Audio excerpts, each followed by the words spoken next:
السلام عليكم ورحمة الله تعالى وبركاته. مرحبا بكم في الفيديو جديد. اليوم غادي نصاوب معكم واحد الحلوة د العيد. الصراحة هي ديال السليلات، راه كلشي كيعرفها، ولكن المذاق راه ماشي كلشي كيعرفو. الحشوة هذه راه كتجي غزالة في المذاق، ونتمنى انكم تجربوهم. مختلفين على الحشوات ديال السليلات اللي كنعرفوهم، اللي هما دارجين ديال اننا نجمعوهم بالعسل وديال الزنجلان ديال الفواكه المعسلة.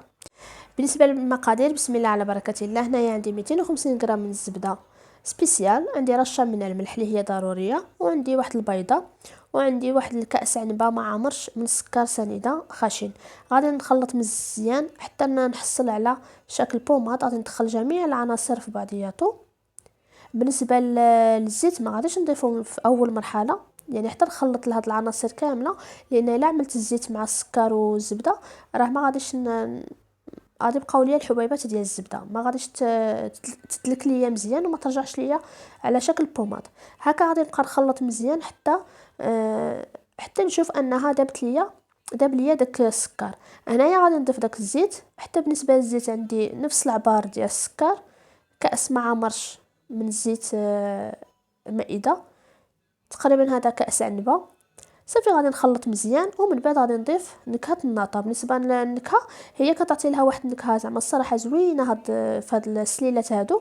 الا ما بغيتوش ديروها، ما كانش متوفر عندكم، ممكن انكم ديروا الفاني، ساشي ديال الفاني. صافي هنا غنعمل نص معلقه او راس معلقه صغيره من الناطه. النكهه ديال الناطه كتعطي واحد الرائحه زوينه في هاد السليلات هادو. صافي غادي نخلط هكا مزيان حتى نحصل على قوام كريمي. ومن بعد غادي ندير واحد شويه ديال الدقيق، ونضيف عليه معلقه كبيره من النشا او المايزينا. ما نعملوش مايزينا في على هاد الخليط هذا باش ما يتكورش لينا داك النشا ولا يعمل لينا حبيبات صغار. دائما خلطوه مع الدقيق. صافي هنا غادي نبقى هكا نجمع دائما بصبيعات اليديه. دائما هاد الحلويات هادو المرمله او صابلي او يعني ما كيتعجنوش بالكف ديال اليد، كنجمعوهم هكا بصبيعات حتى كيتجمع لنا العجينه. يعني خاص العجينه تجي مرمله. صافي هنا راني كنجمع تقريبا الدقيق راه خدا ليا تقريبا، يعني كل دقيق والنوعيه ديالو. هنا تقريبا خدا ليا نصف كيلو من الدقيق، ولكن نتوما ما غاديش ديروها دقه واحده، ديروا شويه بشويه حتى تحصلوا على القوام اللي بغيتو. صافي هنايا غادي نعمل هكا كويرات. بالنسبه للطريقه ديال السليلات البنات، كل وحده والطريقه ديالها. كاين اللي كتسرح العجينه بالمدلك وتعملهم هكا فوق هاد السليلات هادو، كتجيها سهله. انا هذه هي الخدمه السهله اللي كتجي ليا في السليلات، ودغيا كنسالي وسبحان الله يعني سهله، ما كنبقاش فيها المده طويله. صافي هكا كنبقى نعمل كويرات في السليلات. انا هنا غادي نعمل جوج انواع ديال السليلات، غنعمل هادوك الطوالين ونعمل هادو المدورين. صافي غنعمل هكا ونحيد دوك الزوائد، تحيدوهم بالموس او بيديكم، ونقاد باش ما يجي ليناش العجينه غليظه. نحاول انني نقادهم مزيان، وفي نفس الوقت ما نخليش العجينه حتى تبان ليا ديك الصينيه ديال السليله من التحت. خاص ما يبانوش ليا دوك السنينات ديال هاد الطاوات هادو الصغيورين، باش ما تجيش رقيقه بزاف، باش من نعمروهم ما يتهرسوش لينا، وحتى الا خرجناهم من الفران ما يتهرسوش لينا دغيا، لانهما حساسين بزاف. كما شفتوا راه فيهم الزبده وفيهم الزيت، كيكونوا حساسين بزاف. صافي هنا البنات، هنا غادي نسالي نفس الطريقه.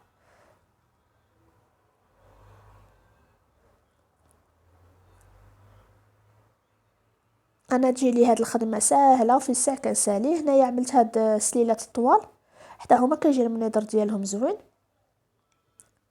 صافي هنا غادي نجيب كيوردون، وغادي هكا نبقى نشوكهم هكا باش ما يتنفخوش ليا. وراه غنطيبهم عادي من الفوق ومن نشعل على البوطه او الا كان الفرن ديال الغاز غادي نطيبو عليه، نطيبوه من الفوق ومن بعد نهبطوه من التحت يتحمر. اما الا كان الفرن ديال الضو غادي نشعلو عليه من الاسفل ومن الاعلى على الدرجه ديال 160، ما نفوتوهاش، ونخليوهم يتحمروا لينا بشويه عليهم. وفي نفس الوقت نبقاو كل مره نراقبوهم، لان هاد لي صابلي هادو راهم حساسين بزاف، يعني دغيا كيتحرقوا. ردوا معاهم البال البنات. بالنسبه باش غنعمرو، هنايا عندي 250 غرام من الكركاع، وعندي 250 غرام من كاجو، وعندي واحد الكميه والله ما عرفت شحال عندي تماك ديال اللوز مقلي، وغادي نهرمشهم كاملين. وما غاديش نهرمشهم اللي هما يعني صغارين، غادي نهرمش لهم هكا وافيين باش يبانوا. وغنعمل معاهم واحد 50 غرام من الفويتين، كيعطي لهم واحد القرمشه وواحد اللذه وواحد الرائحه في هذوك السليلات ما شاء الله، كيتواتاو مع الكراميل. وتقدروا تستغناو عليه ما تديروش، ولكن هو راه نتمنى انكم تجربوه، راه كيعطي واحد كما قلت لكم واحد اللذه خاصه لهاد السليلات هادو. هنا غادي نضيف واحد الكميه من الكراميل اللي كنت ديجا عملتها معكم وحطيتها في القناه. اللي مازال ما تفرجت الطريقه ديال الكراميل راه كتجي زوينه وبنينه بنينه بنينه البنات، والله الا كتجي خطيره في المذاق، خصوصا الا درتوها كما قلت لكم في الفيديو، ودرتو معاها شوكولا غش، راها كتجي خطيره. غادي تستغناو بمره على نستلي الجاهز، وفي نفس الوقت هو غالي. اما هذا الكراميل هذا راه كيدير لكم صريف اللي هو قليل، ماشي بحال ملي كنشريو داك النستلي اللي هو غالي الثمن. المهم البنات، هنايا غادي نجمع المكسرات حتى نحصل على هذا القوام. انا بغيت ندير طبقه من الكراميل في السليله ديالي، ومن بعد ندير هاد الطبقه ديال الحشوه ديال المكسرات. الا بغيتو ما ديروش الطبقه ديال الكراميل، فقط انكم ديروا كامل داك الكراميل في هاد الحشوه هذه باش تجي معلكه. انا ما بغيتش نزيد فيها الكراميل هكا باش ما تجيش حلوه بزاف غالبه. هنا من بعد ما خرجتهم من الفران كما قلت لكم، ردوا معاهم البال، راه دغيا كيتحمروا ودغيا كيشدوا اللون ديالهم، ومع الجناب يقدر يبقاو خضر. على هذا تبقاو تقلبوا الصينيه كل مره تحلوا الفران، ما تغبروش عليهم، بقاو حاضينهم حتى ان شاء الله تكملوا الطياب ديالكم. كيخرجوا محمرين وواحد الرائحه عندي في الدار ما شاء الله. بالنسبه لديك الناطه كتعطي لها واحد الرائحه خاصه حتى هي. صافي هنا عملت في البوش ديالي هذاك الكراميل، وكنعمل هكا كما قلت لكم. الا بغيتو ما ديروش هذه الطريقه ما ديروهاش، غير داك الكراميل زيدوه في الحشوه باش ما تجيلكمش ديك التعليكه ناشفه.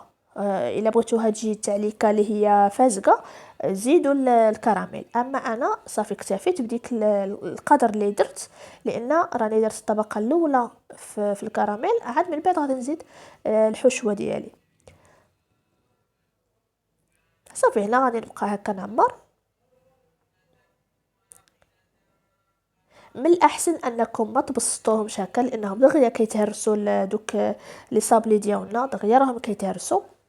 غير هكا من الفوق عشوائي، وما تسرحوهمش، يعني من الاحسن انهم يجيو هكا عشوائيين دوك المكسرات باش يجيو المنظر ديالهم زوين.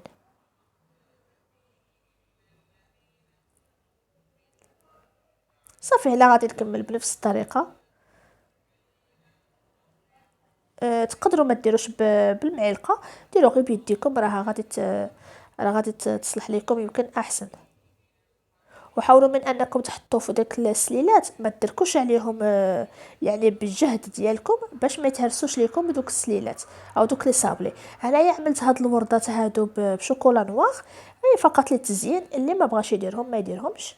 بالنسبه غادي نديرهم لهادوك الطويصات هنايا درت شوكولا بيضاء. دائما شوكولا بيضاء لتزيين البنات، ما تخليوهاش تذوب حتى تولي شفافه.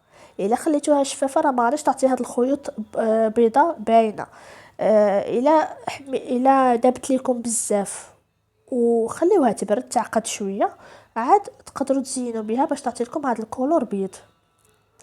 صافي هنا عملت هكا خطوط عشوائيين، وفي نفس الوقت كنزين بهادوك الوريضات او بابيون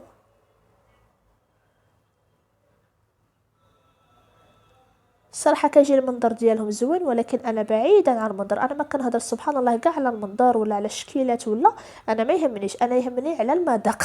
الا كان المذاق ديالهم زوين ولو ان المنظر ديالهم يكون عادي. واخا كيقولوا ان المنظر يعني كتشوفي باش تاكلي، ولا العين كتشوف قبل ما العين كتشوف قبل الكرش ولا بحال هكا، انا لا، يعني يهمني المذاق. راه فقط انني كنت كنخدم هاد الحلوه هادي، والرائحه ديال الكراميل والرائحه ديال هذاك الفويتين والناطا كلشي تجمع في هاد الحلوه هادي، عطات واحد اللوغو خطير.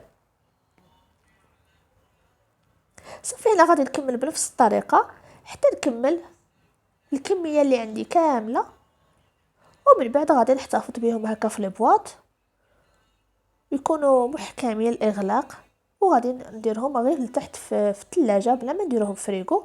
بغيتو ديروهم فريغو ديروهم، بغيتو تخليهم غير لتحت راه ما كيوقع ليهم حتى شي حاجه، لان لاباط ديالنا راها طايبه مزيان، كلشي فيها زوين محمر كلشي، يعني ما عندكم بلاش تخافوا. هذا هو الشكيلات اللي درت معكم، الصراحه راهم ساهلين وما فيهمش زعما شي تعب اللي هو كبير، في الساعه كتكمليهم.